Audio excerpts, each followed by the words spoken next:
Hey there, guys. Today's recorded lesson will focus on an inescapable and malleable demon known as theme. So today's lecture is actually paired with section 8 from our AP Literature textbook.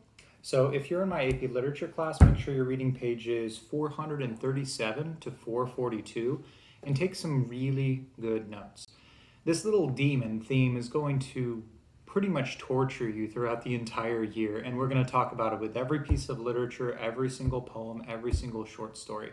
So make sure you're not cutting any corners and you do the best you can to make sure you really learn this stuff now. So what is it? Theme simply is ideas related to meaning, interpretation, explanation, and significance. So as a teacher, you have no idea how many times I've had students come into my class with complete confidence, believing they really understand what a theme is. And as soon as they open their mouth, they sound like Brick Tamlin from Anchorman. Hey, remember? I was by myself and I had that dream about the orange tree, but instead of oranges, it had babies on it. It is a baby tree.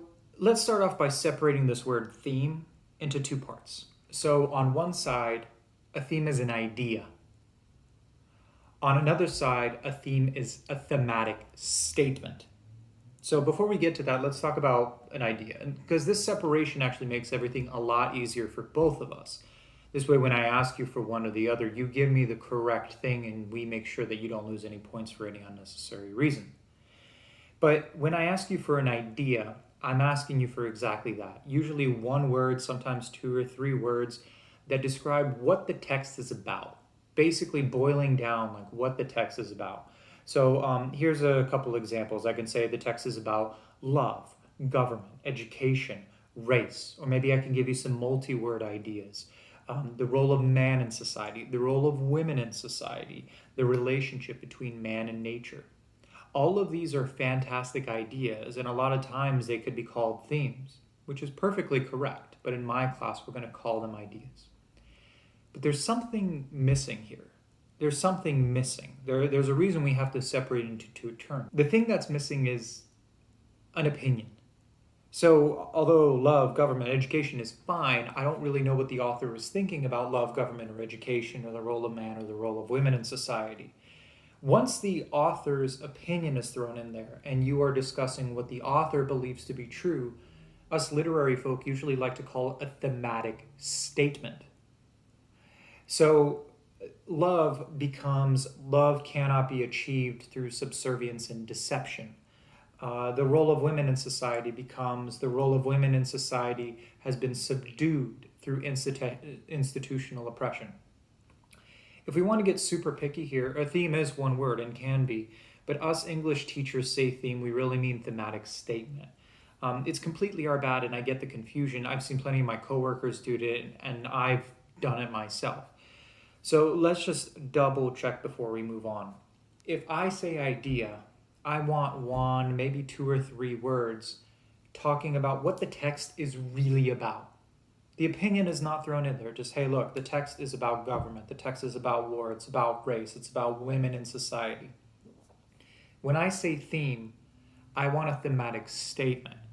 I want a sentence explaining the author's opinion about the ideas in the text. Does all literature have meaning? So this is where stuff gets a little bit weird. Without getting too artsy and philosophical, yes, it does. All literature does have meaning, but the meaning is created through the interaction between the author and the reader. Literature is a conversation. So it's very important to know the author's circumstance and how the author may be having a conversation with things that are happening around it. One of my favorite examples of this is actually through political struggles. Milton in his Sonnet 15. After Thomas Fairfax, 3rd Lord Fairfax of Cumberland, which is just an amazing name, he sieged, and I apologize for my pronunciation, Colchester, and he ordered the execution of royalist leaders. Milton was actually so annoyed and so bored with this persistent violence that he wrote a poem that beautifully criticized Fairfax in this cycle of violence. From this poem, thy firm, unshaken virtue ever brings victory home. The new rebellions rise their hydra heads, and the false north displays her broken league to imp their serpent wings. Oh, yet a nobler task awaits thy hand. For what can war but endless war? still breed. So this poem receives its meaning through the interaction between the history surrounding it. If I omitted the context and didn't tell you anything about Fairfax, a lot of the poem's meaning would still be there. That's thanks to just Milton being awesome with his allusions and his references. Like he references the Hydra's heads.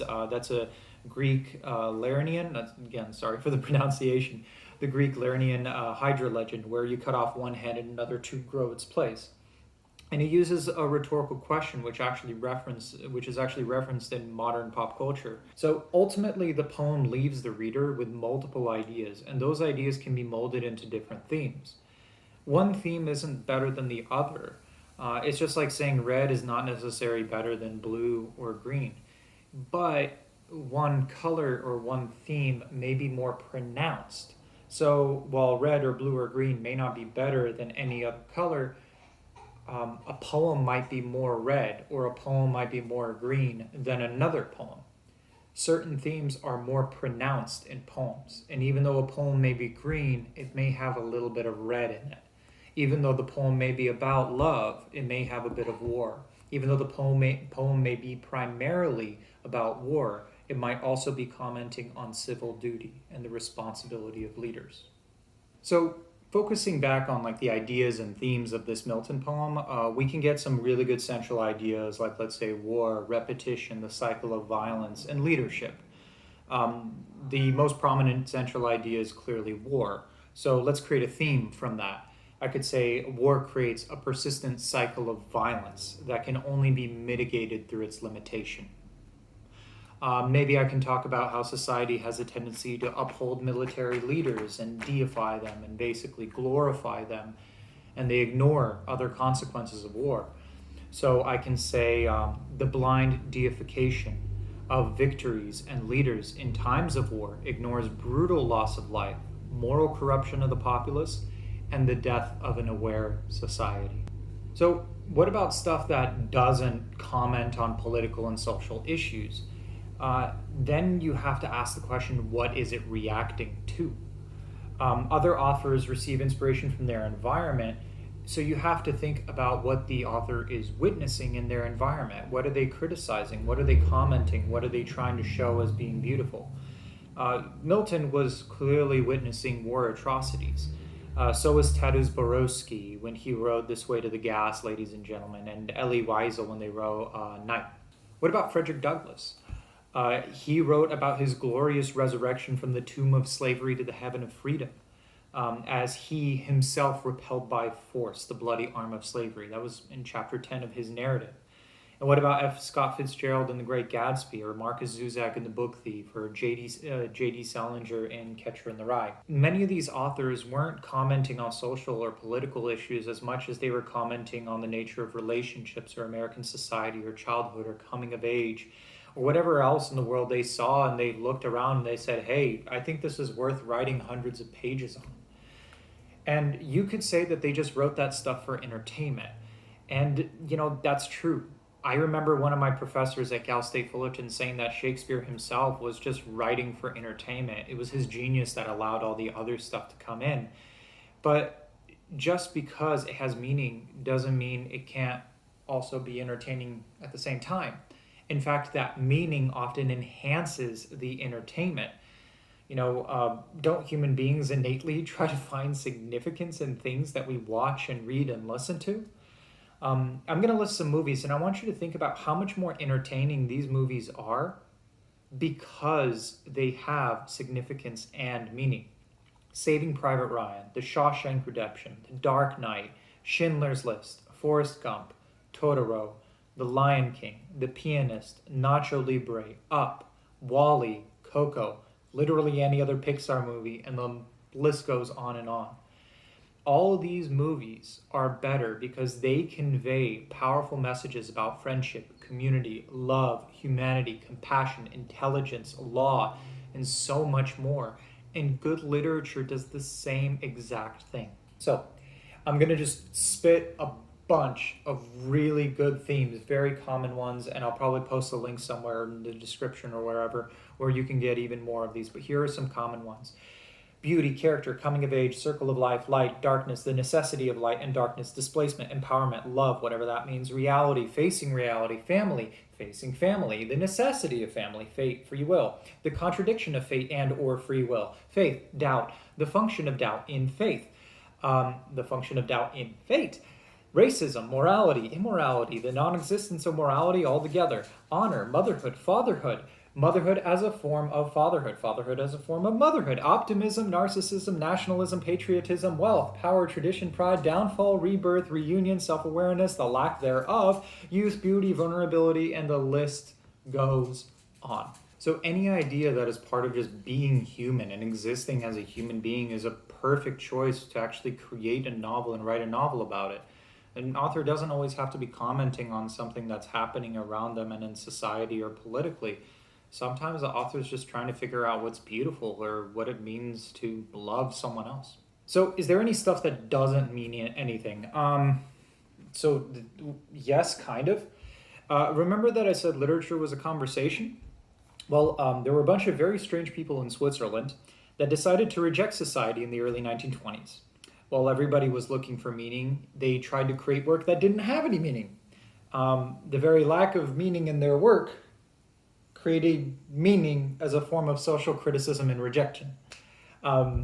Much of the poetry rejected the search for meaning in poetry, that therefore had meaning itself because it meant rejection of things that have meaning. It's this weird loop, and try not to think about it, not to insult them, but I don't think they thought very hard about it either. So, last words. Let's finish off this lecture with a warning. Don't go message hunting. Theme is essential to literature, but you need to balance the experience of reading the literature with the meaning of the literature itself. I think your textbook puts it beautifully, so let me just read right out of it. Because writers of poems, plays, and stories are usually not systematic philosophers, it is not appropriate to go message hunting as though their works contained nothing but ideas. Indeed, there is great benefit and pleasure to be derived from just savoring a work, getting engrossed in the story, following the patterns of the narrative in conflict, getting to like the characters, understanding the work's implications and suggestions, and listening to the sound of the author's words, to name only a few of the reasons for which literature is treasured. Thank you very much for watching. I hope you got some good stuff out of this video. I put a lot of time into it, so I hope you appreciated it. Thank you.